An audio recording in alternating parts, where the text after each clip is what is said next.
Good morning, Raptor Freaks. Lexi Otts here. It's Friday, and we're doing a Friday Freakout because yesterday we found out something about our two-way Ulrich Shamshad.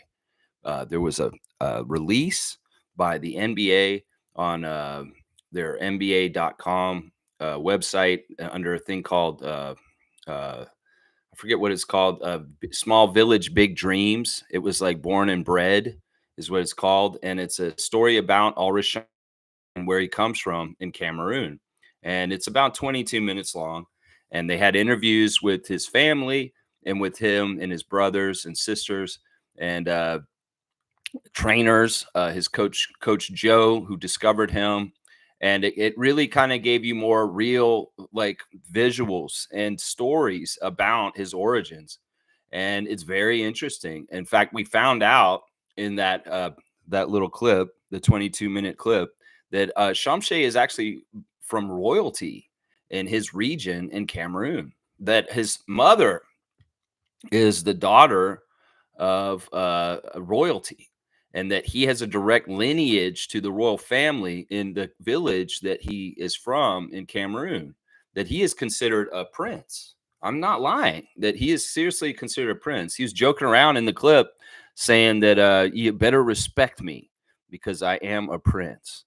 It's weird because there is kind of a juxtaposition between the royal blood in his veins from that area in Cameroon and him being out in the field working hard, chopping down bananas with a machete and teaching like farming techniques in this clip also. It's very eye-opening. If you haven't seen it, well, let me give you a link and I'll put it in the chat right now so that you guys can go watch it yourself. But yeah, it's really, really amazing. And we find out a couple different things in this clip.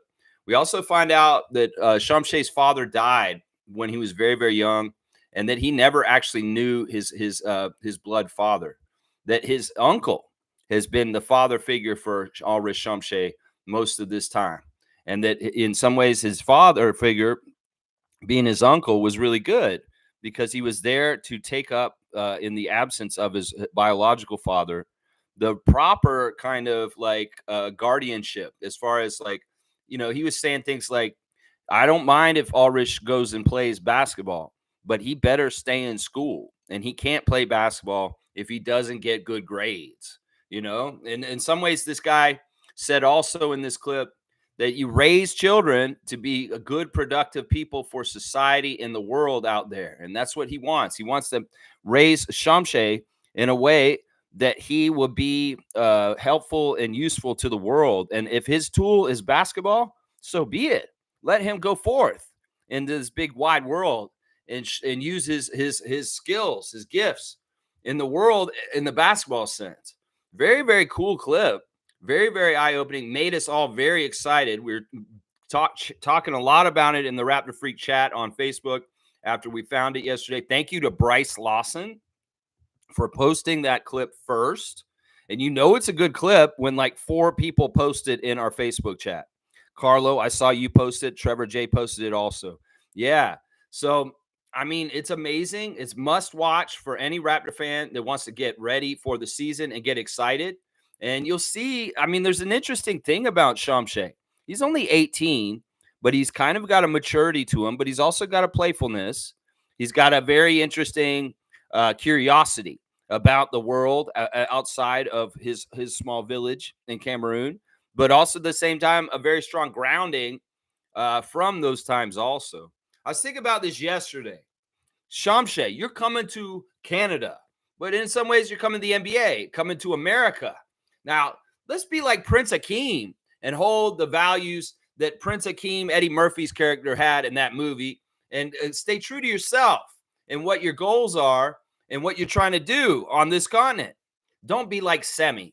Don't be like Arsenio Hall in that movie. Don't go out and get the hot tub and put it in your apartment and get all the girls and sit around there. Be like Prince Hakeem is what I'm saying right now. If we're going to talk about a great old movie like Coming to America, I say don't be Arsenio. Be Eddie Murphy. If y'all know that movie, you know what I'm talking about.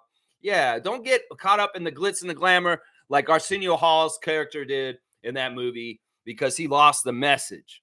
And in some ways, you want to stay like Eddie Murphy's character. And yeah, Find your goals. His goal was to find a wife, a queen. And well, your goal is to become a very, very good NBA player, make a lot of money, and do really, really, really well for the team you play for. This team right here, the Toronto Raptors. So, yeah, I'm excited, man. This kid is amazing. And we see more clips of him working out in there. We see his early trainers like Coach Joe and the other guys. They're walking around the court that Shamshad was playing on. I'm going to tell you right now, that court, that dirty, dusty court, the rusted ass backcourts and hoops, that's going to get an upgrade real quick. Yeah, Shamshad starts getting those checks. Yeah, he's going to come circle back. And that court that he was working on in his small village in Cameroon will be getting an upgrade. Trust me. They're going to pave that bitch. They're going to put some good hoops up there, and he will get that court right. Yeah, he will. He's going to get that court real right. But yeah, it's a great clip. They talk to his brothers and sisters. His brother's saying, I miss him being here because he made me do my work. Just do your work while he's not there, man. They're talking about how they weren't interested in the BAL, the Basketball Africa League, until they heard their last name on it. And they're like, oh, my gosh, there's our brother, Ulrich, on the screen, and he's making us proud. And they got all into the BAL after that. I wonder about that. How popular is that league going over there with the people that live there? Are they into it? Are they actually watching it? Or do they just watch the NBA because it's the best league in the whole entire world? I don't know. In some ways, the BAL needs to grow and continue to get a following, just like the WNBA and other leagues around the world. But yeah, Shamshad is impressive. He's really impressive. I can't believe he's only 18, the way his body is physically. And there's a lot of interesting things that are going to happen with him. So I'm really, really, really, really excited about him. You watch that clip, you'll get real excited too. Now, there's another thing I want y'all to watch, and I'm going to get the link for it right now. And I want y'all to follow this channel also, because I have a feeling this channel is going to be very, very important this season, possibly. We'll have to see. This is Lloyd's YouTube channel. And Lloyd is, of course, one of Scotty's best friends, Scotty Barnes. And, well, Lloyd cut a mixtape of their Spain trip recently, the Entourage. That's what I'm calling them. Scotty, Jonathan Mobo, Nick, Lloyd, Jay Simpson, Patrick from Silent H. Those guys are like doing the Entourage thing, just like the old HBO series where they all hang out and have a good time and ride around with each other. Well, Lloyd was documenting it. Scotty used to have a friend named Max who used to film everything his rookie year, but he kind of dropped off the face of the earth and stopped filming stuff. Well, Lloyd's great for this. If you have Lloyd around, and he has an eye, I don't know how he did this with the editing and the clips. It's a really cool little short clip that he has. It's the only thing up on his Instagram right now. He's got 13,000 subscribers all of a sudden. You know that he had like 20 yesterday. He's got 13,000 subscribers all of a sudden. I don't understand how Lloyd did that. It's amazing. But yeah, it's pretty cool to see Lloyd involved with Scott this way. And let's see. It's basically Lloyd filmed a bunch of stuff of Scott walking around and with them. And one of the things that he catches is Mobo riding around on a scooter at like 4 a.m. in Spain, like woo, through the empty streets. It's pretty hilarious. They also catch Scotty like passed out on a beach chair in, I guess that was in Barcelona or Ibiza by then. And yeah, they're kind of goofing on him because he's like sleeping. He's like, they call him slumped. That man is slumped.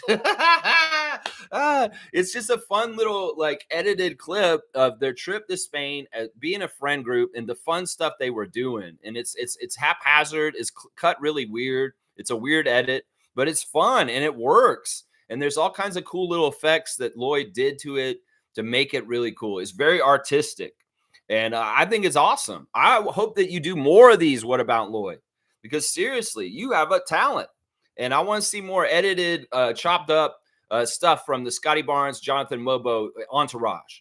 Because you guys are fun. And that was so silly, seeing him out on the scooter. And Scotty's saying something about somebody stealing wallets or something in Spain. I don't know. That can be true. You can go abroad, and there are pickpockets. So y'all need to be careful. But yeah, they were having a blast. And it's so cool. And at one point, Mobo's going to jump off the boat into the water. And everybody's saying, you're scared. You don't want to do it. But he does. He jumps in the water. Yeah, it's really, really cool clip. So there's a couple of must watch for Raptors fans that y'all need to watch, and it's the Ulrich Shamshad bread for this clip on NBA.com, and then Lloyd's YouTube channel with that little short 4 to 5 minute clip of the Scotty Barnes entourage having a blast in Spain recently. So check both of those out. All right, let's see what y'all are saying in the chat. We'll do all the regular things we do on the Raptor Freak live stream every morning, 9:30 a.m. for 2 hours almost, or around 2 hours. We'll be on a little over, a little under, somewhere around. That's every single day. Tomorrow we're going to be doing a Share the Love Club, Saturday Share the Love Club for original owner of the Raptors, John Batove Jr., guys. So we're going to be doing a Share the Love for John Batove and his group that got our franchise here in Toronto. There's no Raptors without John Batove. So we got to share the love for him tomorrow. So we're going to talk about him tomorrow. So y'all tune in. You want a history lesson about the original Raptors owner and the guy who brought that team to our city. So yeah. Trevor's first. He's saying, good morning, family. People think you're crazy if you talk about things they don't understand. This is true. Listen, this has always been true. Some ways conspiracy theorists are conspiracy theories. Yeah, some of them are crazy.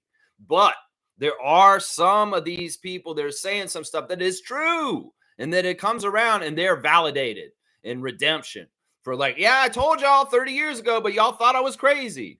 So in some ways, this is true. The mainstream, the status quo does not like free thinkers. And if you have a brain in your head and you can think for yourself, and sometimes you can see through the lies, well, you may be right. And the rest of the world is wrong because they are living a lie and they want to keep that lie going. There's a lot of this stuff happening right now, Trevor. And that's the damn truth. That's why they say crazy people. They say you're crazy. That's an easy way to discount somebody who may actually be on point. Let's just put it that way. Now, I'm not all about crazy ass conspiracy theories like the moon and 9/11, all that kind of shit. But I'm just saying in general, sometimes the people that actually are right are tainted in that kind of vein. I'm not saying every conspiracy theory is right or anything like that. I'm just saying there are people that are right that are being deemed that right now, just so you know, in different ways. Trevor's saying also, Ulrich's NBA story will go down as one of the best stories to become an NBA player. It's going to be interesting. We're going to have to see. It is very telling that this guy just jumped through the college system and went right to the NBA straight from Africa. Great African players from the past went to Georgetown, like Dikembe Mutombo, went to Houston, like Hakeem Olajuwon. There's usually a step in there in between. And in some ways, what Shamshad has done this summer is unprecedented, is not unprecedented. Yeah, that's what I'm saying. Is nobody's done that leap exactly like he's done just now. And Masai wanted to get him before anybody else. In that clip, they don't really talk about how he's going to the Raptors. They barely mention it. In some ways, it's interesting that Shamshad's officially drafted by the Memphis Grizzlies and traded immediately after to the Raptors. In some ways, does Masai want to have that honor of having him? Sure. But it just matters about him getting here. It doesn't matter if we actually get the name of the draft. Now, I wonder, NBA, why don't you just say drafted to Toronto via Memphis? Why do you have to say, oh, this guy was drafted by Memphis, and just put it on there? I know technically Memphis drafted him, but they traded him immediately to Toronto. And there's been a lot of confusion since Shamshad got drafted. There's a lot of people reporting that he's on the Grizzlies because they're stupid and they don't actually do their homework. But yeah, that's a weird thing to me, is he's technically drafted by the Grizzlies, but that man's a Raptor, is what I'm saying right now. Yeah, it's going to be interesting. Some of the people over there, we've had arguments and discussions about how to properly pronounce Ulrich Shamshad's name. Some people were saying he's Ulrich. He's Ulrich in the beginning. No, he's Ulrich. But wait, his trainer over in Cameroon in that clip is saying he's Ulrich Shamshad. Ulrich. I mean, I want to get that man's name right because I want to respect him. And if it's Ulrich, I don't care. I'll get it right. Whatever he wants to be called, we'll call him his name. Ulrich? I don't know. We're going to have to get it right. He's new. We're going to figure it out. We'll see how Matt Devlin handles this. We'll see how Herbie Kuhn handles this when he has to announce his name, hopefully someday in the starting lineup, or when he's coming into the game. Raptors fans, give a big warm welcome to Ulrich Shamshad. I know Herbie's going to get it right because that's the one thing I know about Herbie Kuhn is that he really practices his accents for the foreign players. Look at how he treated Dennis Schroeder. Look at how he's treated people like Jonas Valanciunas. He takes care of getting the pronunciations of our players right. So we're going to hear the official pronunciation of Shamshad when Herbie Kuhn announces him entering a game for the first time at the Scotiabank Arena. So, yeah, I don't know. Ulrich, Ulrich, I don't know. We're going to have to see because different people are calling them different things right now. Now, I want to get it right. That's right. Trevor's saying they said Golden Boy Curry, big payday, $62.6 million one-year deal. So he's extended with the Warriors. Don't look like he wants to go change his team.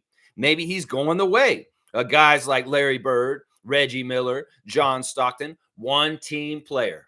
You know, those players are always the greats, the ones that stick with one team, win championships, and have all the glory and just stay in that one spot.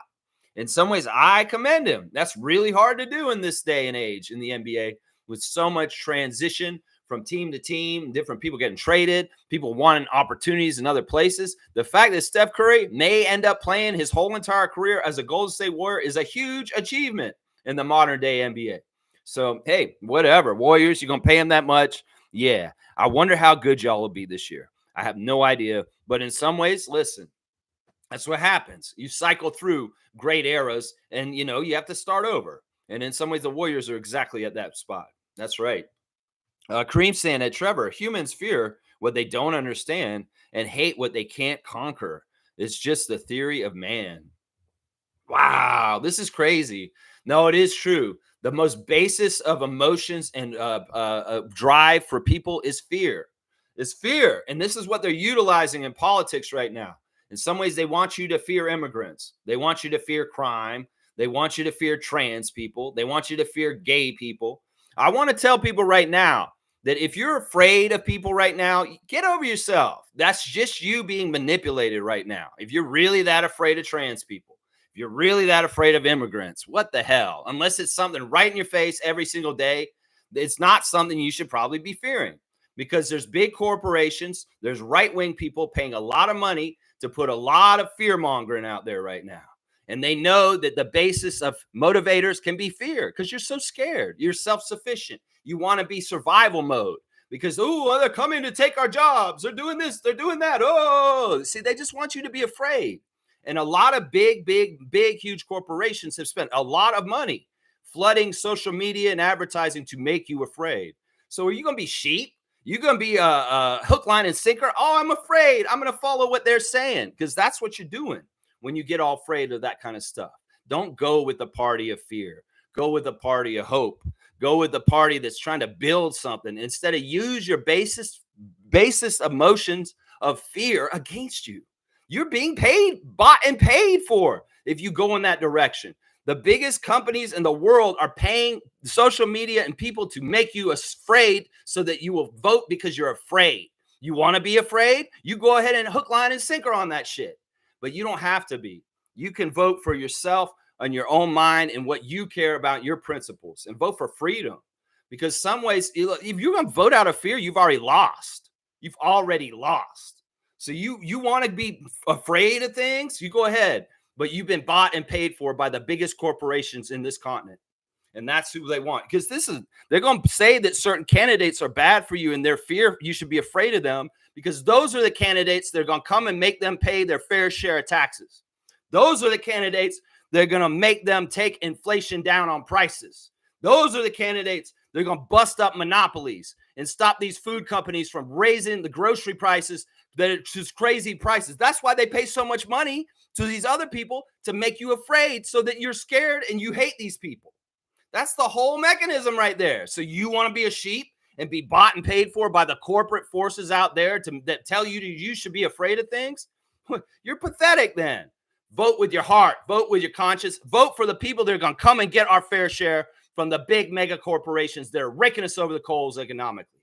That's what I say right there. They are paying so much money to influence your brain to be afraid. And if you don't realize it, well, I feel bad for you. Let's get outside the box and think about this real quick. Why do you think that they want you to hate certain politicians so much? Because they're coming around and making sure that they pay their fair share up at the top. And they'll pay so much money in advertising before they'll pay to have any kind of fair wage for their own employees to try and continue their rackets.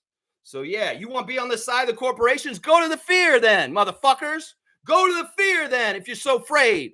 Yeah, I'm going to vote for hope, justice, and getting our fair share from the big corporations. That's what I'm going to say right there. Yeah, this morning there. Yeah. It's easy. They're using fear for you to be controlled. It's that simple. You're so afraid somebody can come take your job. You got a good job. That's great. Keep going and do your job. But nobody's coming to take your job. Nobody's coming to take your job. That's bullshit that they told you. That's right. That's right. Let's keep going. All right, let's see. Trevor's saying IQ is showing some serious ball handling skills, and they want to rank this man number 21, top point guards in the league. No, that's ridiculous. He gets the Raptors marked down as soon as he puts on that Toronto jersey. You know, if he was the backup point guard for the Knicks still, they might rank him higher than the starting point guard of the Raptors. No, none of these rankings mean jack shit, especially if it comes from ESPN or Bleacher Report. None of this shit means nothing because the reality will be on the court when the Raptors take the court and barbecue cooks. When IQ comes out there and he does what he does with starter minutes, improved and even better, going on that route like Maxey, yeah, they're going to take notice. They're going to be saying, yeah, this guy's a top 10 point guard in the league. So we don't need their redemption. We don't need them to say this because we're going to have it happen and they will be undeniable. So that's all I say about that. Yeah, he's badass. I love the drill that is shown in his Instagram stories right now where he's dribbling with one hand and he's hitting the arm away and practicing that. And of course, his between the legs dribble skills are sublime. They're amazing. They're pristine. Yes, Trevor J. I seen IQ working. Yeah, he's working just like the rest of those Raptors right now. That's right. Kareem saying Ulrich Shamshad is one of three notable people from Bafang, Cameroon. He really is trying to represent his whole small town. It's a lot of weight to carry for an 18-year-old, but I think he's down for the responsibility. He doesn't even just represent Bafang. He doesn't just represent Cameroon. He represents the whole continent in some ways because he's gone on a route nobody's done before. Straight from Africa, straight to the league. No prep school in between, like high school prep. No college, none of that. He's coming straight in there. And if he does this successfully, well, they're going to do some more people like that. So in some ways, he has a lot on his shoulders to allow people to come behind him in the same exact route. If he doesn't come through, he doesn't pan out. Well, in some ways, this may not be tried again. There may not be a door opening for other young African men to try and come over and make the league in the way that he did. You know, Kevin Garnett was a big gamble at the time in some ways. Somebody like Tracy McGrady coming straight from high school. If these guys don't be successful, well, then most people would be like, yeah, I don't know if we should continue to draft high school kids because they don't seem like they're ready. You know, Kevin Garnett being a success story helped with that. And then they had to change the rules and all that anyway down the road. But still, I'm just saying, if Shamshad's a bust, it could hurt the path for people after him. So he does have a lot on his shoulders. That's right. He's down for the responsibility. He understands this. He plainly states this in that clip that we're talking about today. He plainly states this. Yeah. Good morning to the super fan, Monique Lawrence, #1 super fan, Raptors Nation. That's right. Let's see what she's saying this morning. She's saying this. She's saying, hang on, it jumped ahead. I want to make sure. Good morning, Raptor Freak crew. All eyes on Ulrich. NBA story top notch. Wow. Give Bryce that dunk. You know what? I gave him a 10-pointer. I gave him a big old dunk last night. When he posted that, I was like, yeah, this is post of the week in our Facebook chat right there. Bryce Lawson, you got the dunks. You got the dunks. He got them. Smooth's here. Good to see Smooth Brown Man. Classic card entrepreneur. Let's see what he's saying. Not basketball related. Matthew and Johnny Gaudreau died last night, 31 and 29 NHL players. Please say a prayer for them. I hate hearing this, and I hate hearing how they died. They died bicycling on the road in New Jersey, hit by a car. Man, seriously, y'all, we need to be more careful in our cars. And in some ways also, I'll say this, cyclists, don't pick the craziest ass places to ride your cycles. I live out in the country now, and there ain't no bike lanes. And I see these crazy cyclists out in the farmlands riding where there's no 2 lanes and there's blind turns and there's blind hills. And if somebody you don't see right, you know, you're going to cause an accident. I want people to be able to ride their bikes out there, but I'd say you're more safe downtown than riding out in the country. because, man, there's only 2 very skinny lanes, 2 cars coming, and you're there too. That's going to be dangerous. That's going to be very, very dangerous, especially around blind turns and stuff like that. I don't know the specific details about what happened with the Gaudreau brothers, that both of them died. Sometimes if you hit one person, stop. But if there's 2 guys that died, how the hell did that happen? In some ways, I'm wondering if this person was drunk while they're driving. We could speculate all kinds of things about this tragic death last night of active NHL players. Yeah, but either way, listen, it's always the car's fault because the bike can't defend itself the same way. And people that are anti-cyclists, fuck you, because they are doing better things for us. And people that are in cars, you need to be very careful and you need to slow down. I must say that right now. The car is a very destructive, dangerous thing, and it can very much destroy lives very quickly, like what happened last night to these young NHL players. So, yeah, it's messed up. I don't know the full details. I'm going to wonder and speculate if this guy was drunk or whoever was driving. And also, how the hell did he kill both of them? That sounds fishy to me. It sounds like somebody may have intentionally ran over them. So, I mean, you don't usually run 2 people over at once. You really don't. You really don't. But, yeah, prayers and thoughts for the family and for the NHL family, too. Yeah, Monique saying the fact that Lloyd is posting on YouTube, hopefully more content to talk about. Yeah, I hope so, too. I'm encouraging him. I'll write him on Instagram and tell him some stuff about what I thought about it. And I'll say, yeah, Lloyd, keep doing this, man. I don't know if you're going to be around, Scott, this season. You may be having to go back to classes and be at school. But if you can live that NBA lifestyle and his entourage and document what he's doing, he may really like that. And it may be that you can hang around him and be around that lifestyle for most of the year. Yeah, I know that you rendezvous with him mostly during the off season, but during the season, you have come up to Toronto and hung out and been around him here. So I don't know, Lloyd. I think you should keep it up. You're quite the auteur. And in some ways, keep going. Seriously, that's what I'm saying right now. Kareem saying, I don't mind Quickly's ranking, but at the same time, I don't agree. These polls are subjective, and he's being paid as a top 10 as a competitor. This is the sweet spot for IQ to prove he's worth every cent. Maybe this is good locker room fodder. Maybe they need to pin that up on the wall where IQ works out and say, this is where they look and see where you are in the hierarchy of point guards in the NBA. Yeah, keep talking shit because some of our guys will take that as motivation and come back after it. I think IQ is one of those kind of guys. Yeah, I don't think he cares. I think he knows realistically what he is going to do. And that's all that matters. That's all that matters. In some ways, they can say the Raptors going to be this year. This Raptors going to be this. But until they play the games, until these guys take the court and they have the games, we ain't going to be saying nothing because we may be better than they think. And they may be lowballing us on what they're saying with everything they're talking about, whether it's our win total for the season, whether it's the ranking of where IQ is in the hierarchy of point guards. That's right. That's right. Smooth saying it's being reported that both were biking and were killed by a drunk driver. See, that's what I'm saying. It has all over it. Drunk driver. Now, this happened at night. That's another thing. Riding your bike at night is very dangerous. Take it from somebody who cycled in Toronto for many, many years. Riding around on a bike in downtown and at night can be very dangerous. And you got to make sure you got shiny stuff on your back and your lights working and your reflectors because, yeah, people are crazy. And there are a lot of impaired drivers out there. That is horrible and sad that it does seem like this. That I could have told you this is probably what it was, that a drunk driver hit them. Yeah, that's horrible. Most saying IQ workout another level. Listen, he's always – that's the thing. I guess it's just this way in the NBA. Every single player is working out all the time, 24/7 all year long. Everybody. Siakam let the genie out of the bottle. He said, yeah, this is my secret. I told Rico Hines. Rico Hines told everybody, you want to be like Siakam, you better be out there working every day. And Siakam's got a clip out of him talking to the young Pacers at his house in Orlando, Florida. This past week, they're doing a little mini training camp. Johnny Furpey, Jarace Walker, Andrew Nebhard. And Siakam saying to them, just go in every single day. Don't take any days off. And sometimes when it feels like you're not getting anywhere, you are really. You just don't know it.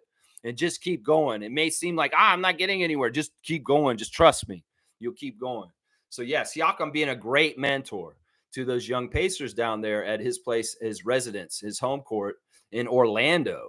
Yeah. Pretty interesting stuff. Let's see. Kareem saying we're at a point in society that we need to have breathalyzers in cars to start up. Being a frequent drinker who used to love to drive under the influence is clearly a menace to society. Rest in peace, Matt and John. Yeah, this is horrible. I mean, I know Kareem's past and my past are similar in this way. We're both drunk drivers and we're not proud of it. In some ways, I hear this story and it makes me really mad. And it makes me think about all the errors of my young ways. When I was an active alcoholic, and I drank and drove in Tallahassee, Florida all the time. Now, I didn't do that shit up here in Toronto because I never drove up here because for the most part, I was on transit and I didn't own a car downtown. Now I own a car now, but I'll never pick up again. I have 14 years almost of no alcohol since 2010, the last time I got a DUI. So, yeah, this is a horrible thing. As somebody who is a chronic truck driver from my younger life, this is horrible. This is abhorrent. And I feel so grateful that I never caused any injuries to somebody like this or killed anybody like this. And I know Kareem feels the same way. As people that are reformed and are on the other side of this, we can very actively say, like, yeah, this is awful. And thank God we didn't have anything like this happen. I would feel horrible if I killed somebody because I'm drunk driving. And I know Kareem would feel the same, man. He would feel the same. You know, I had that car where you had the breathalyzer to start as one of my punishments during that time. And in some ways it makes sense, but in some ways it does totally make sense. I mean, cars are getting smarter, right? We have smart cars that you can say, hey, Google, can you tell me how to get to the airport? And boom, they put here's turn right here and do this. Well, why don't they make the car so smart that it can tell whether you're inebriated or not? You get in the car and it's like, oh, I'm sorry, John, we're not going to go anywhere right now until you've had some rest. They're like, what? You know, the car can tell when you do a little turn, like you may be avoiding a pothole or some roadkill, and you turn real quick and you turn back. And the car will tell you, is it time for you to take a break or something like that? A lot of the new technology in cars is doing this shit. So why not, car manufacturers? If you know you can have this technology, why don't the fuck do you put it in the cars? Maybe it saves some lives. If you could just have a car, it's so smart. My car won't start because I'm drunk. Well, good. You shouldn't be driving.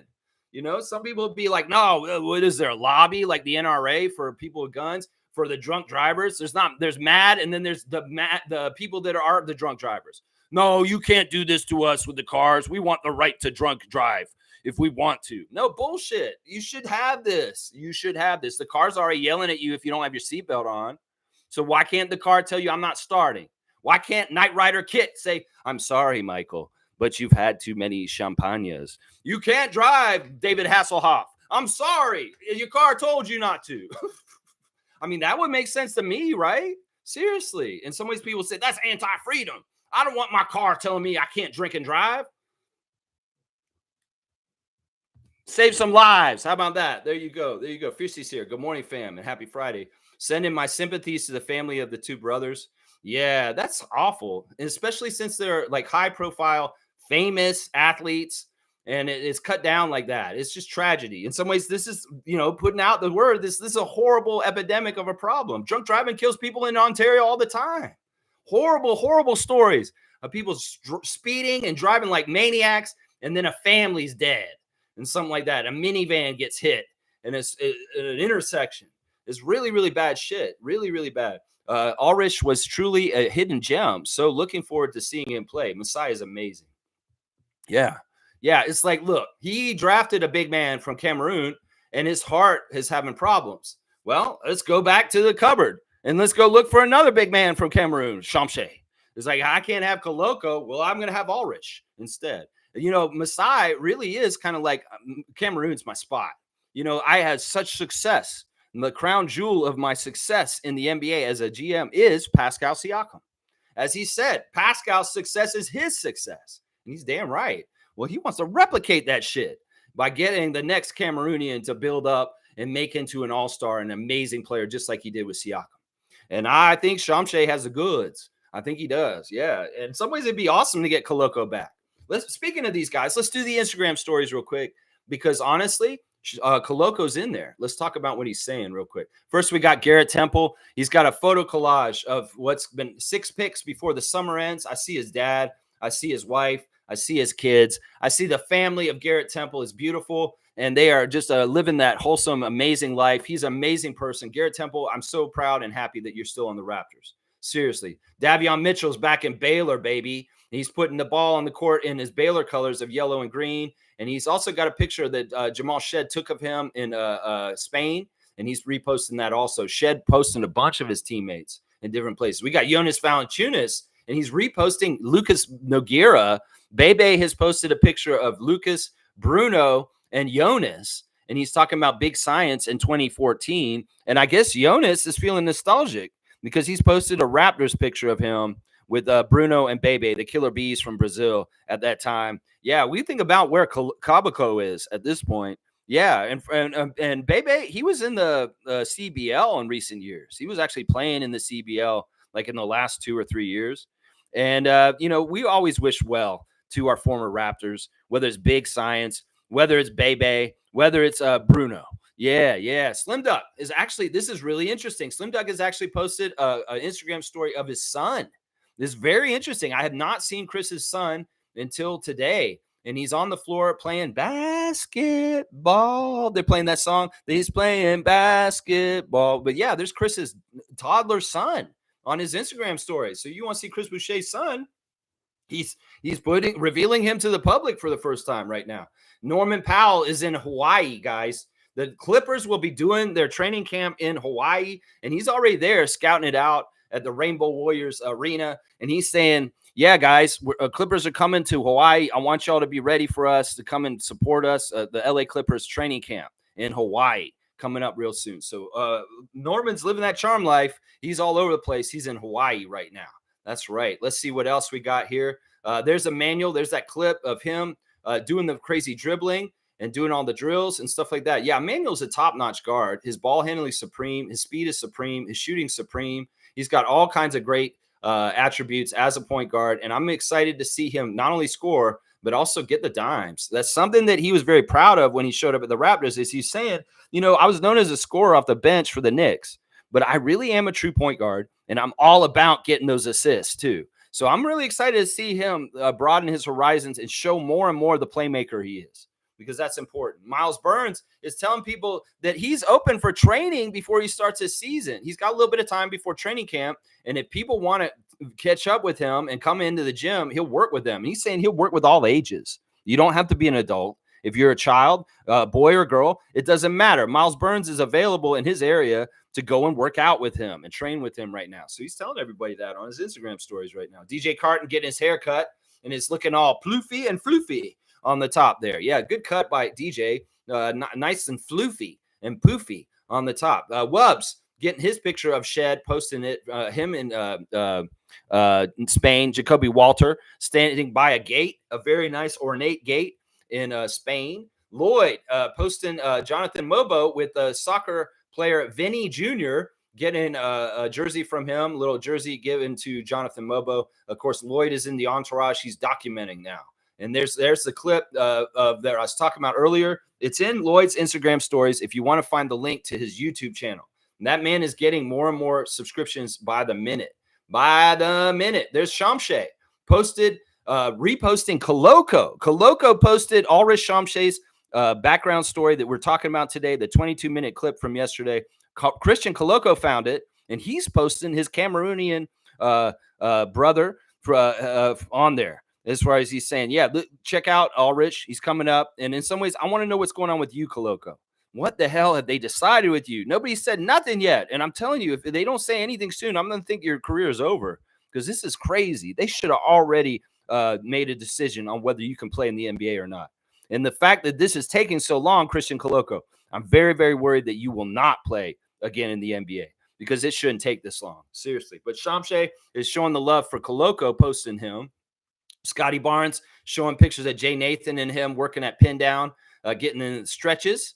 And Gary Trent, let's see what he's got going on. Gary Trent Sr., he's got a picture of a hippopotamus. It says checkouts at 11 a.m. and at 10:55, he's laying back down, is what that hippopotamus is doing.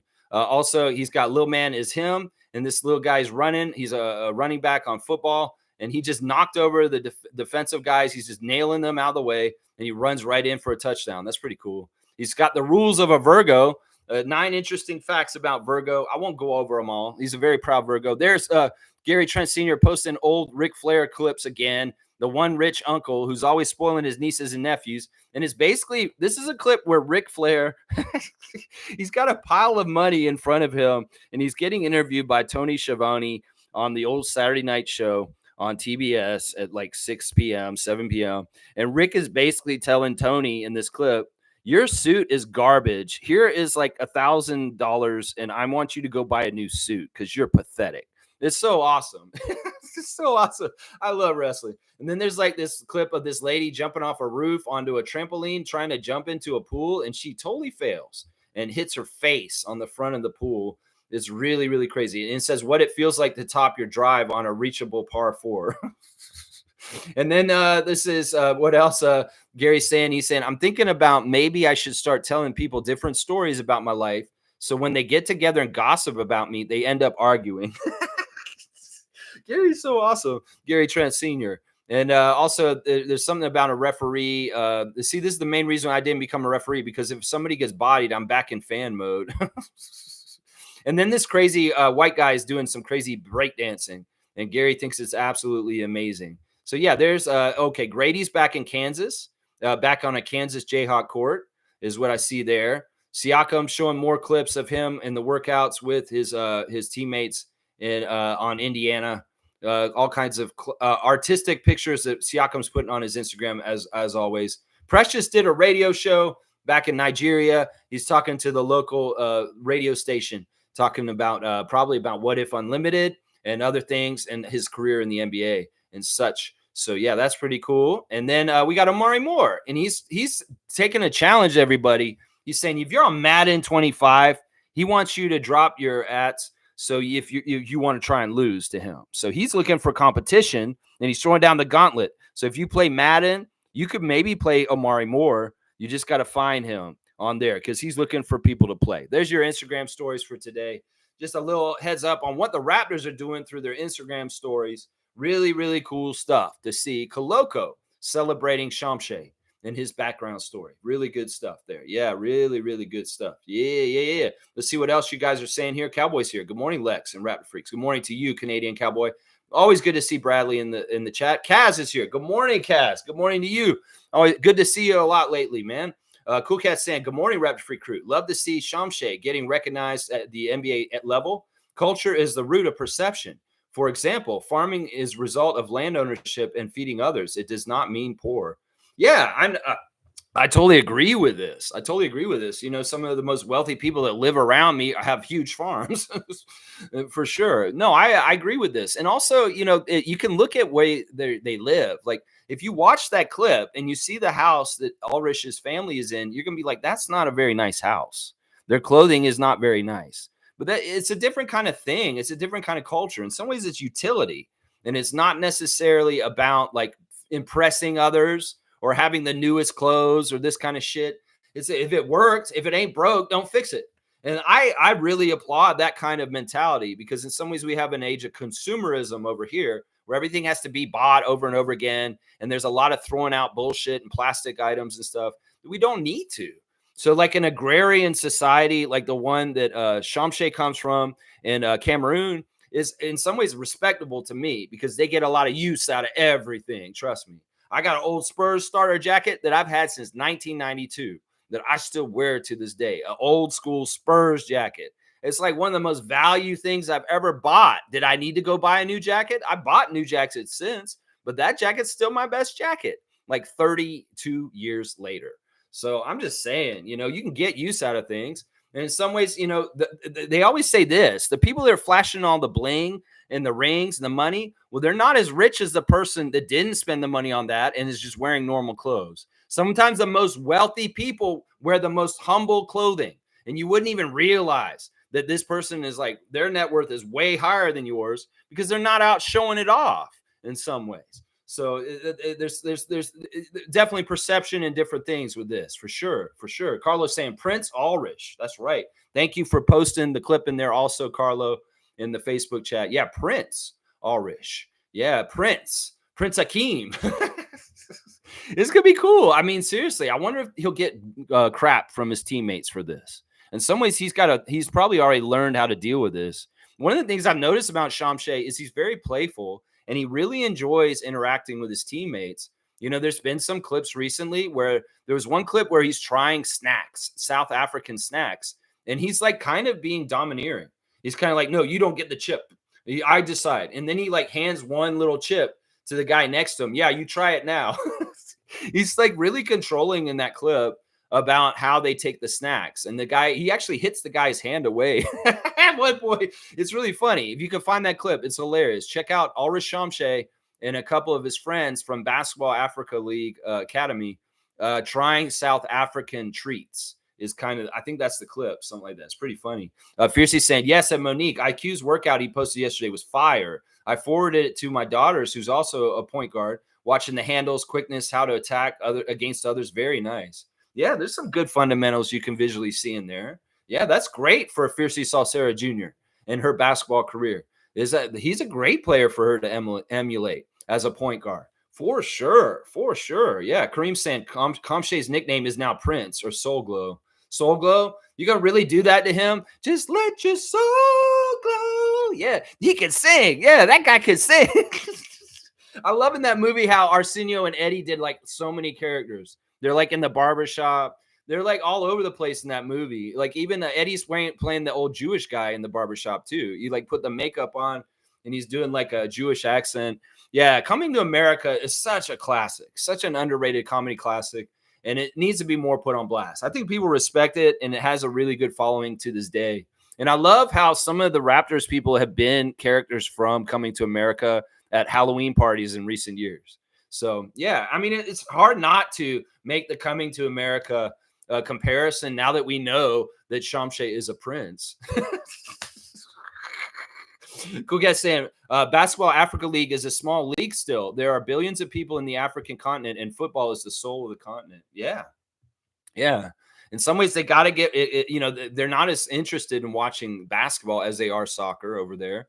And the young people, maybe they'll get more into it. Maybe they need more heroes. Maybe they need a breakthrough star there that really gets them marketing really well. As far as like Caitlin Clark and Angel Reese, what they're doing for the WNBA.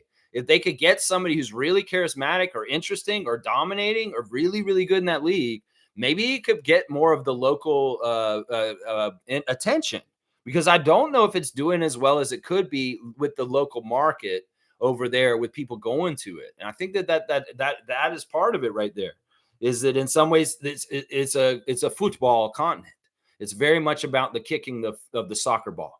That's right. Seymour saying, what pop, fam? What up, Raptor Freaks? There you go. Seymour holding it down in Calgary, Alberta, Canada for us in the middle of the country. I hope you're doing good, City Slicker. Let's see what's up. Kareem saying there's about 35,000 people in Bafang, Cameroon. The best believe half that small town is dribbling a basketball because of their Prince Ulrich. Well, I mean, more people getting into it, more people getting exposed to it. Yeah, he's going to, in some ways, Ulrich was not exposed to basketball until Coach Joe came to talk to him. There's stories coming out. They're saying that Shamshad only became a basketball player because he was bullied into it. That is like his schoolmates, his classmates in class said he's the tallest guy. He should be playing basketball. And Shamshad was like, what? And the coach was like, yeah, let me try him out in the court. And they took him out there and he was a natural. And then, of course, Coach Joe came and talked to his family, his grandmother, his uncle, his mother, and asked if he could come with him. And they said, no. They said, no, you can't take Ulrich. He needs to be here farming with us, and we're raising him here. And in some ways, we don't trust you. Well, he left, and he came back like a couple months later, and he tried again. He said, I'm serious. Y'all really need to let me take your son to a basketball academy, because he can become something great if you let me take him. And in some ways, the grandmother looked in his eyes and said, I feel like I can trust this guy, Coach Joe. And I feel like we should let him go, is what the grandmother said. And the uncle was like, all right, well, the grandmother's seeing it. In some ways, she's saying she could see God. She could see like good things around the energy around Coach Joe. And that was part of the reason why she decided to allow Ulrich Shamshad to initially go and even start training for basketball. I mean, just imagine if she was like, this guy was an asshole and he was really bad, and she got the vibes from him, and she's like, no, I can tell you're an evil man. You cannot take Shamshad. That could have happened. Seriously. It's a good thing they sent a good dude like Coach Joe to go down there and talk to them first. Seriously. Yeah, Mo's saying I subscribed to Lloyd's channel yesterday. There you go. Sub up the What About Lloyd's channel. Scotty Barnes' best friend, Twitch 2K friend who plays 2K with him on his team. Carlos saying Ulrich Doc was amazing. Yeah, it's really, really inspiring. And it kind of shows like a lot of different things about him. He's playful. He's weirdly mature for 18. In some ways, like the way his life is compared to the average 18-year-old on this continent, he's probably way more grounded and more realistic about things just because of his background in agriculture and all the things he's had to do around his family farm growing up. In some ways, he's not afraid of hard work. And that's one of the best things about Shamshad is that he has a work ethic that comes from helping out on the farm. And, well, just funnel that work ethic into your NBA career now, Shamshad, is what I'm saying. Yeah.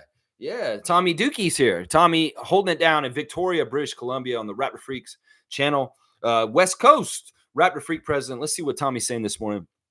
Lex, being anonymous in Spain, wherever would be appealing. Happy long weekend.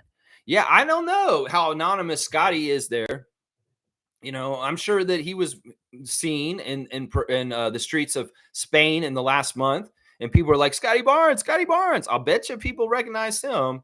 They may not have recognized Mobo or a lot of the rookies, but I'll bet you they recognize Scotty Barnes. Yeah, at this point. Andrew saying, good morning, people. 37 days until preseason. Happy Friday. Hope everyone has a great weekend. And there's the dinosaur, the maple leaf, the flag, and Justin Beaver. Yeah. Andrew, thanks for the countdown. I love it. Eric Smith tweeting yesterday. Yeah, less than 2 months till NBA action is back, baby. I'm all about it. Let's go. Getting excited. Cool Cat saying it is rough seeing Jaylen Brown being misaligned for his efforts on equality for all. I don't know. I haven't kept up on the current Jaylen Brown stuff. In some ways, look, he's the finals MVP. He's a champion right now. Wall Street in the United States. He's doing all kinds of stuff. That's part of the reason why they'll do this. I mean, let's think about this. Cool Cat.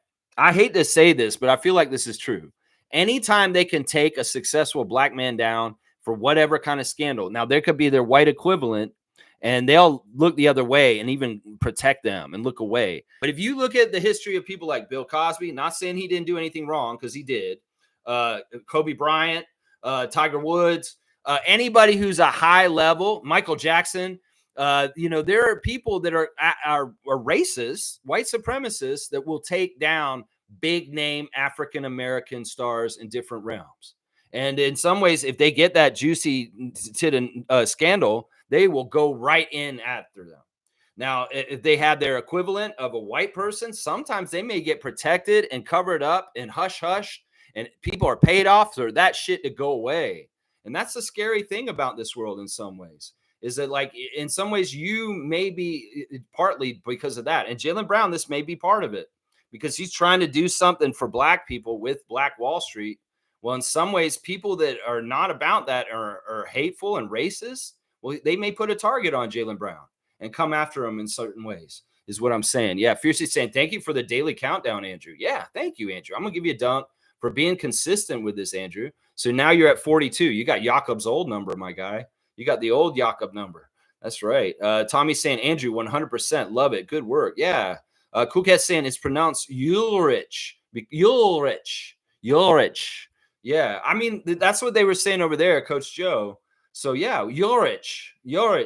All right, I'm going to keep practicing. I'll get it right. You say his name right is what I'm saying. Yeah, Tommy's got the calendar. He's got the Raptor head. He's got Darko. Cowboy saying, I think we should make a trade with the Grizzlies to get Prince Ulrich Shamshad. Yeah, we already did that. Andrew saying, thank you, folks. Hope y'all are excited for the season as I am. I agree with that. Fiercely saying, Lex, what do you think about the Lakers being more televised than the reigning champion Celtics? All this because of the father-son duo. Raptors only 4 games. Yeah, I don't care about the nationally televised games. In some ways, this is the same bullshit they've been doing for a couple years now. The Lakers have been a losing team consistently for most of the last 5 years, but they still get the most games out of anybody. Charles Barkley very publicly complained about this. Why do we put the Lakers so on blast when they're garbage? They are not a good team. They're below 500 team. They're usually not doing very well. Well, it's because of money. It's because Lakers Nation is very prevalent all over the place. And in some ways, I mean, it's those kind of things. The interest story of LeBron playing with Ronnie is a big part of it this year, too. Yeah, in some ways, I don't care about this. The Celtics got slighted. Okay, good. In some ways, they want to show the Lakers more and more. Okay, that's probably going to be a good thing because they're probably going to be embarrassing, and it could be very humiliating for the Lakers because they're not going to be very good. Trust me, they're not going to make the playoffs, and this is basically going to be all centered around the father-son duo, and that's it. So I don't know why anybody's upset about this. Go ahead and let them do what they're going to do. In some ways, Celtics fans should be mad. Yeah, they should be mad.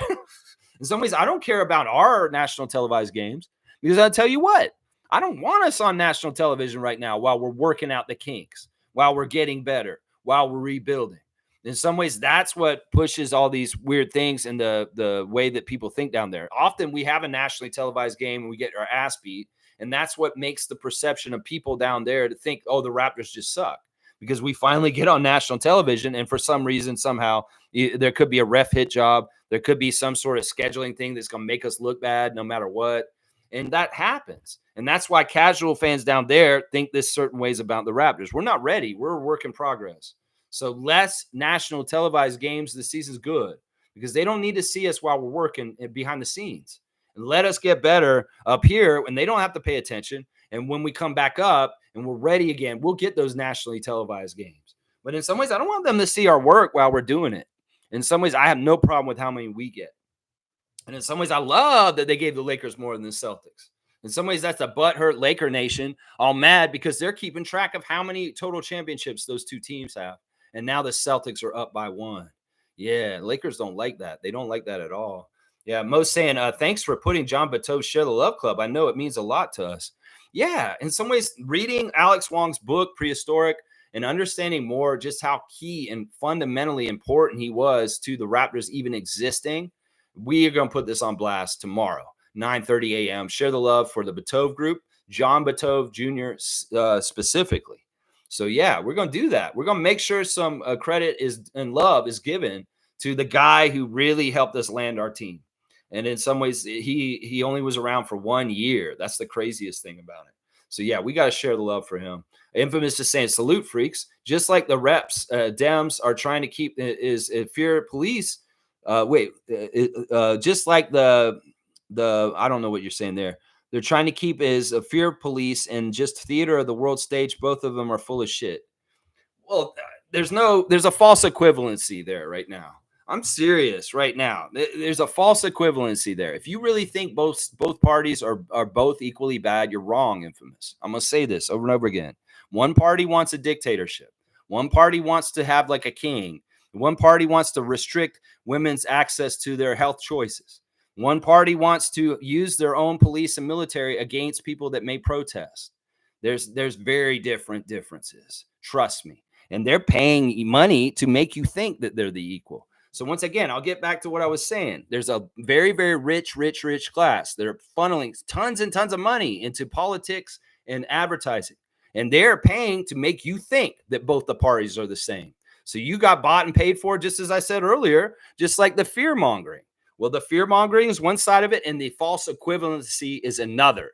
They want you to think that, oh, both are so bad, and they're I'm just going to stay home because then they win.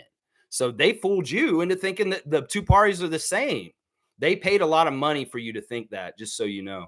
Just so you know. Seymour's laughing. Cowboys laughing. Let's see what else you guys are saying. Yeah, I went off today, and it was right. It was right on. Stargate saying, good morning, Raptor Freak family. I see IQ is working on his layups at the rim. Awesome. You know, he's actually doesn't have real flaws to his game. I try to think about what are the flaws that Emmanuel has. No, he can finish near the rim really well. He's very, very good at finishing near the rim, but he can always improve there. Bryce is here. Good morning, Lex and Raptor Freaks. Thanks again, Bryce Lawson, for posting the Alrish Shamshad thing yesterday. Big time dunks for you, my guy. That's right. Cream saying, have we done a Share the Love Club for Herbie? I always thought he had the Raptors logo tattooed on his later to find out it's just paint. He's a true staple in the Raptors franchise. I agree. And we will do a Share the Love Club for Herbie Kuhn at some point for sure. We haven't done the Raptor either. There's quite a few people we still got to circle around and do Share the Love Clubs for. In some ways, I want to orient the Share the Love Clubs going into this 30th anniversary season, kind of celebrating the very beginning of the franchise. And that's why we're doing Batove tomorrow. That's part of the reason why. Yeah, Cool Cat saying, I believe Shamshad will make it. He has a quiet grounding in his identity. He also looks up to Siakam's success. He will follow the principles of work ethic and focus to succeed. I agree with this completely. Completely. In some ways, he's got all the right tools. He just can't get distracted. Don't be like Semi.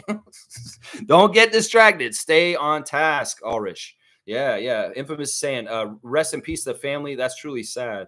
Yeah, it's really horrible. Drunk driving is a horrible, horrible problem. If you've had something to drink, don't you fucking drive. Call a cab or get somebody else to drive, or just stay the fuck where you are and sleep for a little while. Seriously, there's a lot of different things you could do. If you're going to go drinking, have a fucking plan and stop living your life like a fucking swashbuckling pirate bullshit motherfucker. Think about the rest of the world instead of your selfish ass driving drunk all over the place. Get a plan together if you're going to do that shit. That's right. Cowboy's saying Ulrich Shamshad is going to be special for the Raptors. I agree with that. And there he is. There's the Prince with the diamond. And Tommy's got him all over the place, the emoticon giant. Ulrich Shamshad, Prince, diamond. That's right. I love it. I love it. Cowboys saying Shamshad and the Raptors are going to shock and awe the NBA this year. I hope so. I'm all for it, but baby steps. It may not come all at once, Cowboy, but I do believe it will come, and it will be happening like you're saying. That's right. Andrew's saying congrats on 14 years alcohol-free, Lex. Yeah, it'll be 14 in November, so I'm not exactly there yet. I'm like 13 years and 10 months. So, I mean, I guess 9 months or something like that. So, yeah, it'll be coming up soon. Yeah, Cowboy's saying alley-oop to you, Lex. Thank you, Cowboy. I appreciate that. All right, I'll take one. I mean, in some ways, it's something that I needed to do, or I would just be miserable my whole entire fucking life. And in some ways, I needed to do this. 111 is how many dunks I got now. Yeah, if I was still drinking, I would be so depressed. And I might not even be alive right now, honestly, guys, if I hadn't quit drinking 14 years ago. Let's see. Cool Cat saying, one of my childhood friends was killed in a hit and run riding his motorcycle home in Maryland. We all came to different North American cities for post-secondary, and it haunts me still. He was an only child. That's awful. That is awful. That is so awful. I mean, I've heard all kinds of crazy stories of people dying in car accidents and different things. And yeah, cars are getting safer. That's the great thing. They have all kinds of sensors.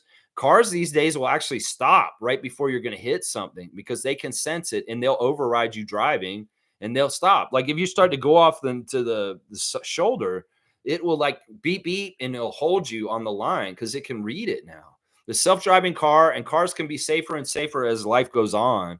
So why can't we get a car that will detect whether you're inebriated? Maybe these people just need to have self-driving cars and then they can drunk drive all they want because the car's just driving their drunk ass around. I don't know.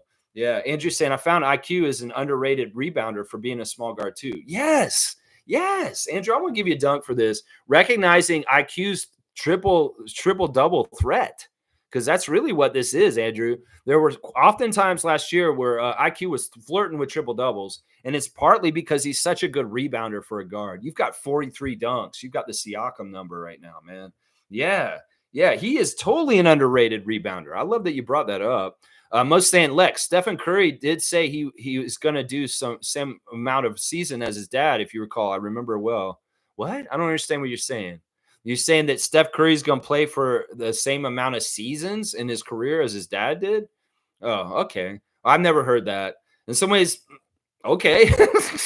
Andrew's saying, man, I miss Koloko. I think Koloko misses playing. I think that everybody is like wanting to know what the hell's going on with him. And it is weird. Like, why haven't you ruled something, NBA fitness to play panel? It shouldn't take this long. Either you're going to say yes or no. And I'm telling you, if we haven't heard anything, it probably means no. Probably means no. Rich Paul getting sued right now by a former agent that worked for him, and also probably suppressing the results of the fitness to play panel. And like Koloko's not going to be able to come back because we ain't heard jack shit. And it's almost September. It's going to be September in 2 days. Yeah, it's crazy. Let's see. Cowboy saying image Shamshad and Koloko on the floor together. That would be crazy. That would be awesome if we could have both our Cameroonians. Rightfully, we should have Koloko still on our team.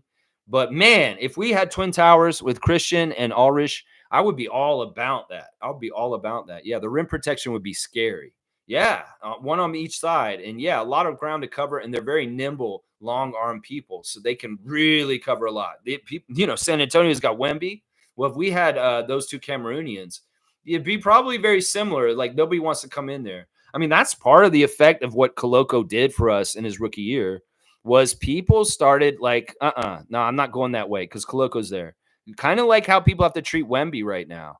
In some ways, that's the fishy thing to me about Koloko not being physically able to play is like he was very powerful, important person possibly for us. It's too bad. I'd love to get him back. Seriously. I'd love to get it back. David's saying most really wealthy people I know dress like homeless people. That's what I'm saying.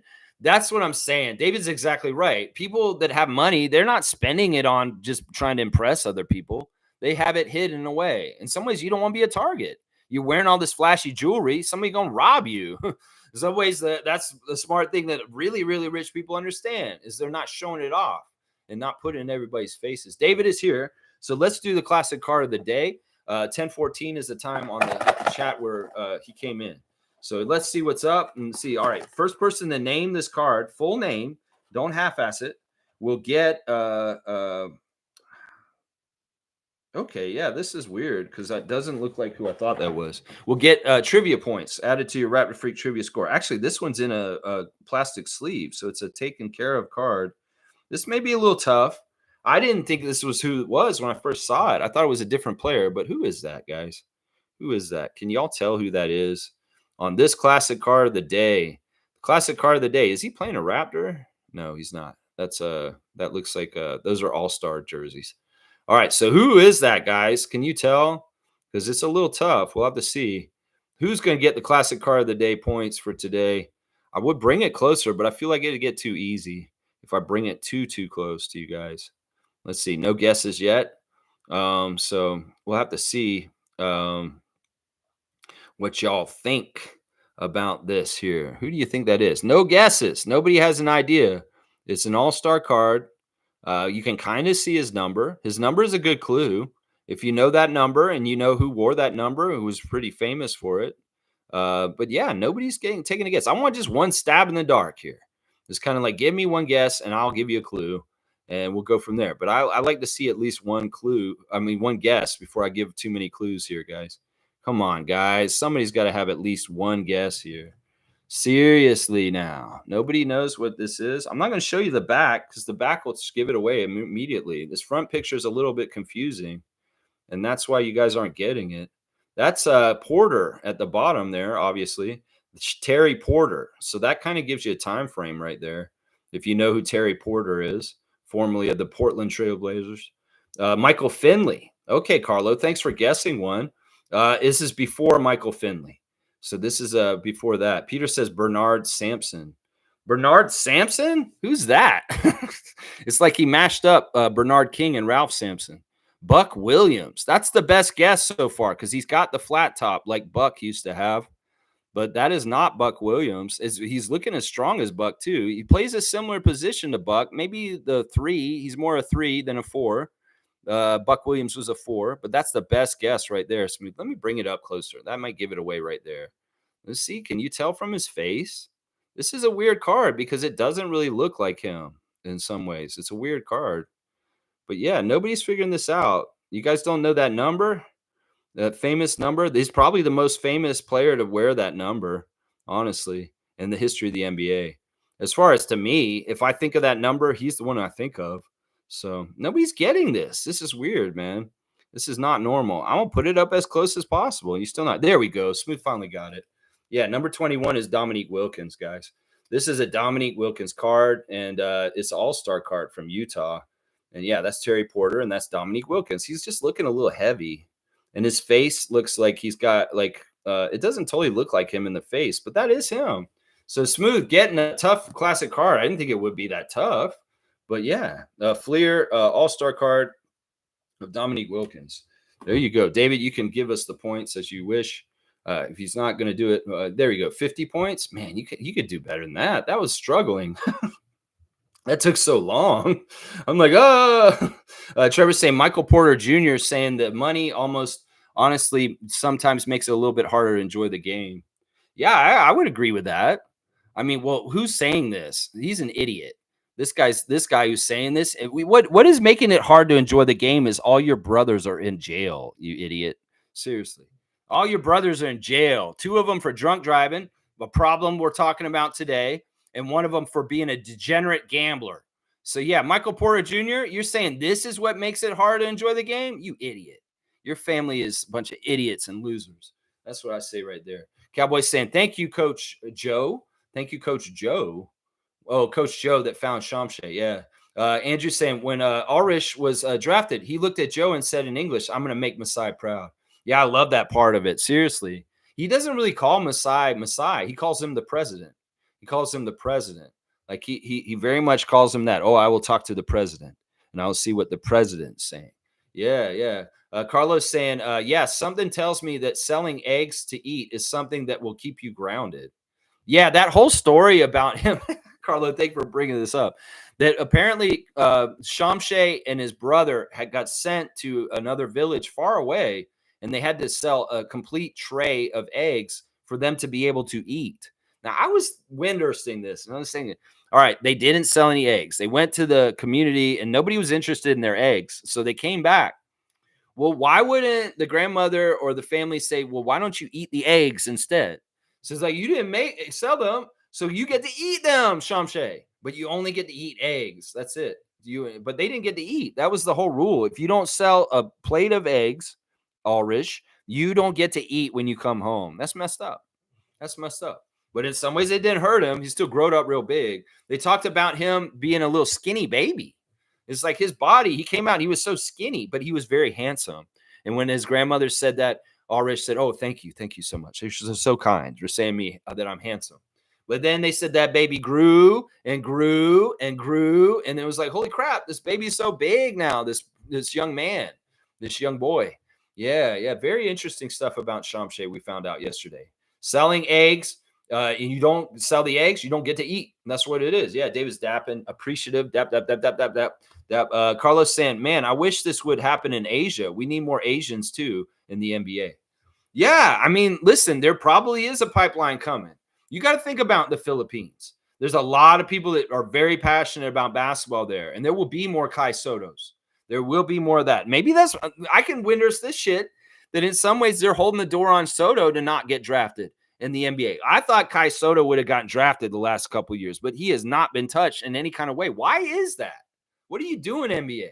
Are you trying not to open the doors for that part of the world to come into the league? Because that's kind of what you would do if Soto showed up. You'd open the doors and let the Asian market come in more.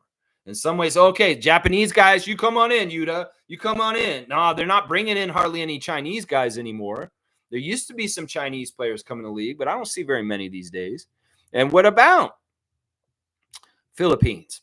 There's got to be some good players down there that need to get a chance, like Kai Soto. I'm wondering about that. That's right. Dana's saying, good morning, everyone. I'm late, but I've been listening. Good morning to you, Canadian Dana. Always happy to see you. Trevor's saying, Judge says ex-Celtics Glenn Big Baby Davis can delay prison to finish film. Yeah, I don't care about this. This isn't news for us, Trevor. In some ways, I don't give a shit about Big Baby Davis and his scam that he did with a bunch of other former NBA players and doctors. They scammed $5 million out of the medical funds for the NBA alumni get. They scammed it, and he's in trouble. He's going to go to prison. I don't give a shit about this. He's Celtics Nation. This is Celtics story. I don't give a shit. Andrew saying, IQ's floater is so nice. He was the only one who could hit them consistently last year. I love Gary, but watching him brick floaters always hurt. Yeah, once again, Gary wasn't right with his feet, but Manuel, yeah, he has a nice, like you're saying, he has a really nice floater. When he gets in the lane, he has a nice little arc that gets over the defender and a nice little teardrop. And zoo, zoo. Cowboy's saying, did someone delete my comment? I don't know. I don't see where you would be deleted. Did you have a comment up higher?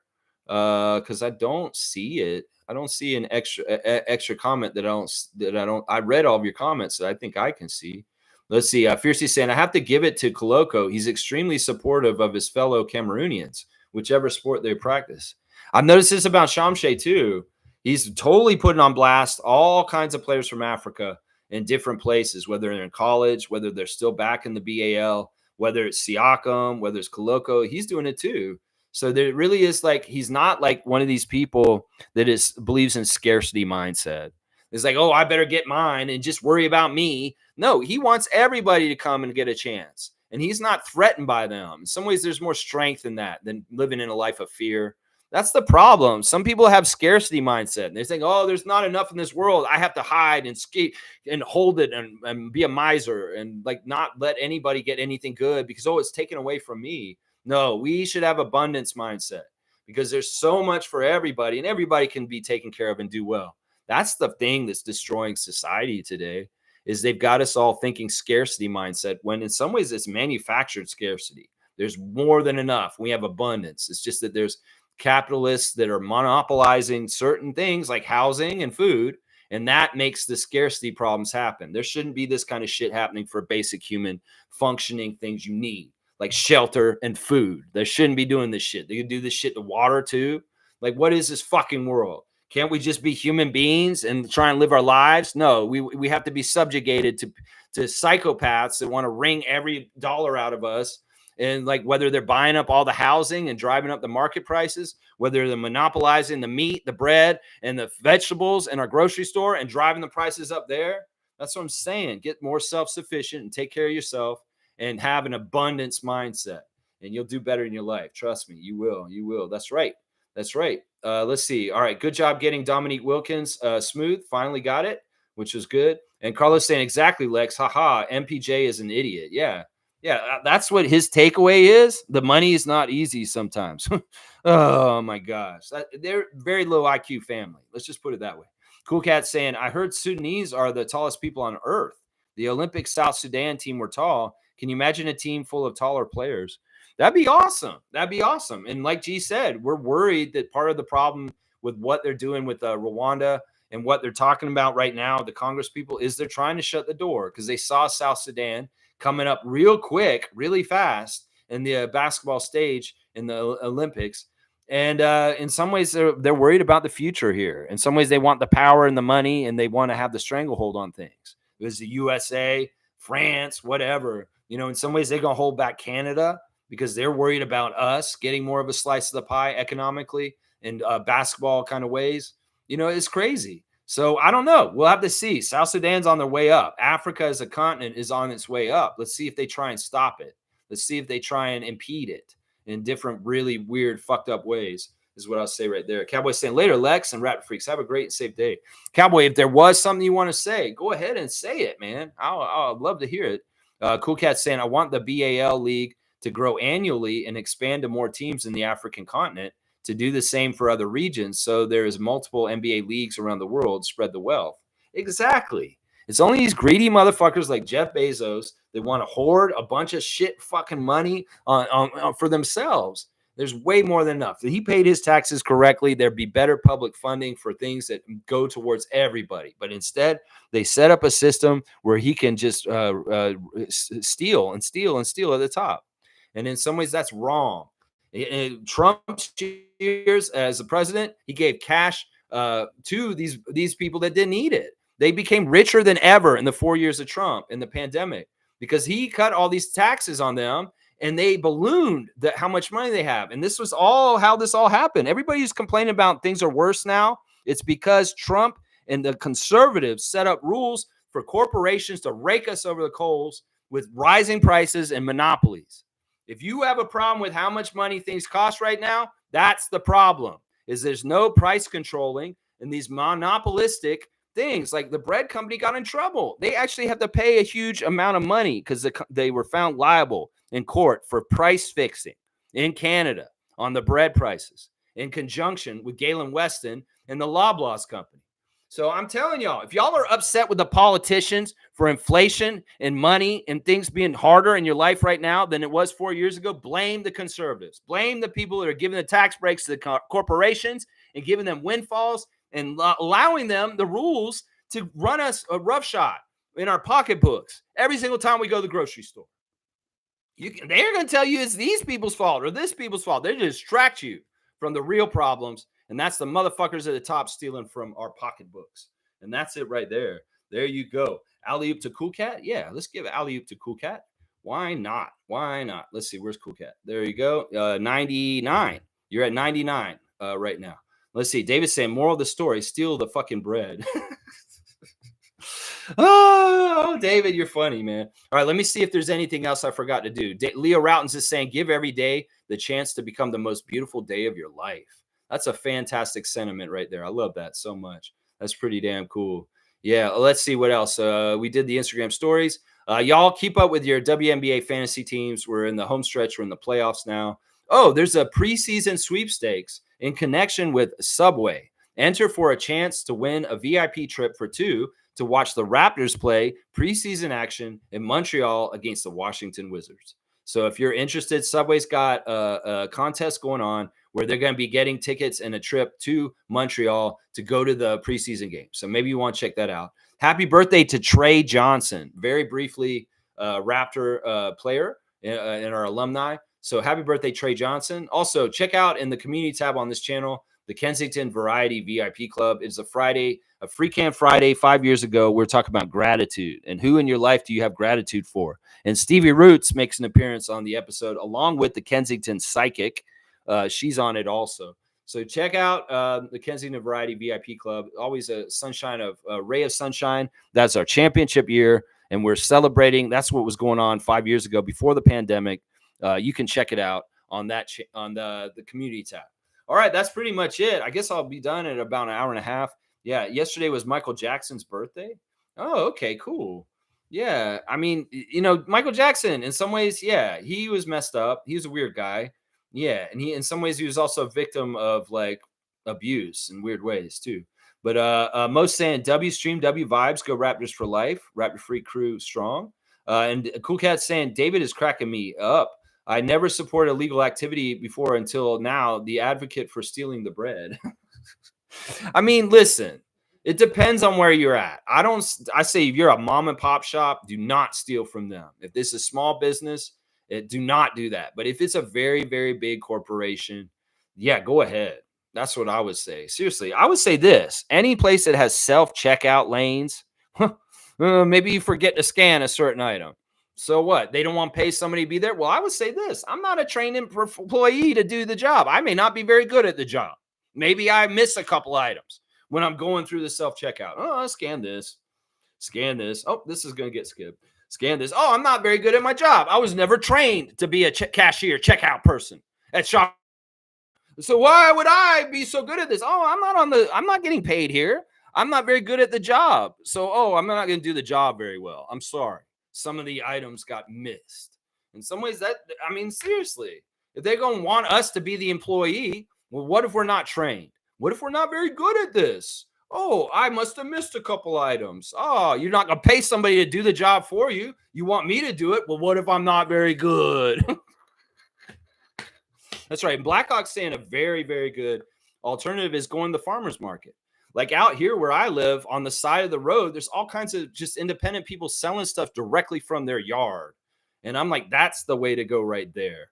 You could go with a lower level grocery store, like a more localized grocery store like Vince's. I've been going to Vince's. I won't go to No Frills. I won't go to Zares. I won't go to Loblaws. I won't go to whatchamacallit, the cheap one that they have too. No Frills. No. I'm not going to any of the Galen Weston grocery stores ever again. I'm putting my money where my mouth is. And I will go and support a smaller market or the farmer's market or the roadside farmers that are literally selling it directly to you. And I'll tell you what, they are not putting stuff on it. If it's organic and it's it tastes better. It tastes better. You can tell that they're putting all kinds of bullshit on the produce in other places. But when you get it directly from somebody who grew it themselves, it tastes so much better because there's probably a lot of pesticides and weird shit that isn't on it in some ways. Yeah. Stargate saying it, Lex, maybe that's the issue. Maybe the league has gotten wind that Koloko wants to return to the Raptors if he's approved to play again. They don't want that probably pressuring to go elsewhere. They're probably pressuring to go elsewhere. I have no idea. In some ways, that's not their right to do that. In some ways, it is Koloko's choice, right? We should have had dibs on him anyway. I mean, seriously, Chet Holmgren can sit out his whole rookie year and he's still going to be on there. This is the same shit. Why can't we retain our second round pick? We didn't do anything. We didn't trade him. We didn't do anything. We only had to waive him to make room on the roster in a certain way. So he's loose and he's out there. Still, in some ways, we couldn't just keep him on as a roster spot when there was no definite time would he be cleared to come back and be on our team and play again. And so there had to be housekeeping. And in some ways, we should still retain the rights to him somehow, some way, because we did not lose him for any reason of our own doing. It's a medical reason that we couldn't have foreseen.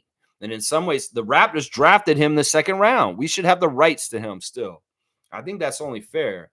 And if Adam Silver and them, I don't think that they're blocking him for that reason. I think that he just seriously has a serious health issue that liability-wise the NBA doesn't want to deal with. It could be, maybe it's not that big of a deal, and maybe they're over evaluating it. Maybe they should be poo-pooing it a little bit more. I don't know. This is the league of Reggie Miller. This is the league of Len Bias. This is a problem. There can be players that drop dead in the middle of games, and it's not good. So I don't know. It's weird. It's very weird. Fiercely saying at Stargate, I wouldn't be surprised if that's the case. They know his potential and how good he meshed with us. Yeah, the first season he played for us, he was a shot blocking threat, and he was a difference. He was somebody that made it very hard for people to score on the Raptors when he was on the court. And in some ways, he's very similar to Wemby in that way. So, man, I hate this. In some ways, I don't want to get all conspiracy theory about Koloko, his status, and why he's not allowed to play health-wise in the NBA.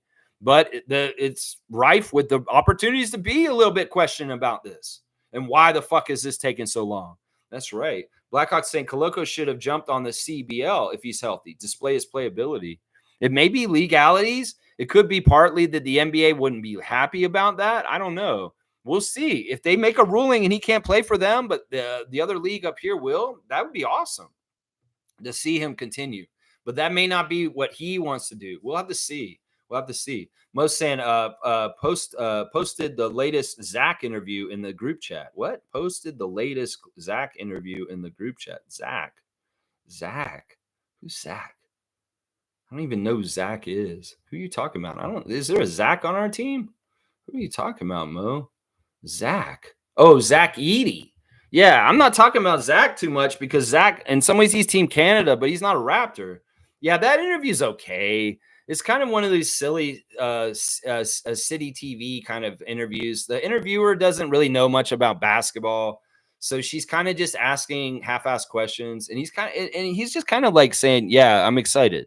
Yeah, I'm going to try and do this. Yeah, it'll be cool to play Toronto." You know, that interview is not that great, honestly, because she's not a basketball person, and she's not asking very good questions. She's asking very surface level questions. And she's like, she's even saying stuff like, "I told you were going to get drafted." At the end of it, I'm like, well, he's 7'4". He's the best player at Purdue and the best player in college basketball. Of course he's going to get drafted.